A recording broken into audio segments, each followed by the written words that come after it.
The Senate has passed their budget, and it touches everything from teacher pay to tax cuts and childcare. Here's what you need to know about what passed last week and what's still ahead. You're watching the Matthews Area Chamber Advocacy Update. I'm Brian Francis, and it is April 21st, 2025. This week, we're focusing on the North Carolina Senate's budget. It was introduced on Monday and passed the full Senate on Thursday. The Senate budget includes several items that matter in our community. Teachers would receive an average raise of 2.3% in the first year and 3.3% over the two-year biennium, in addition to a $3,000 bonus. Most state employees would also receive a raise that's looking like 1.25% as a raise, as well as a $3,000 bonus for them as well. State law enforcement and correctional officers would also have increases, and those would be even higher. Unemployment benefits are also addressed. The weekly maximum would increase from $350 a week to $400 a week starting in July of 2025. The budget also includes personal income tax cuts. The rate would drop to 3.49% in 2027 and 2.99% in 2028. The rainy day fund would be restored back up to $4.75 billion, its level before Hurricane Helene. The Helene Reserve Fund would also receive $700 million, including $25.5 million in direct aid and $633 million redirected from state transportation funding to help rebuild roads and bridges. The Senate's budget also includes investments in childcare. It adds $80 million to expand childcare subsidies. Now, the Chamber supports making childcare more affordable and accessible for working families. The income limits for families to qualify would go up. Families with young children would qualify if they earn up to 200% of the federal poverty level.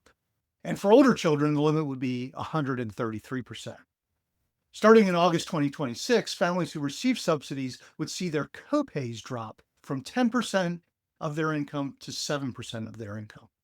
And there's also a new pilot program that would invest $3 million a year in Alamance, Harnett, and Johnson counties with the goal of supporting home-based child care providers with expanded access, especially in rural areas.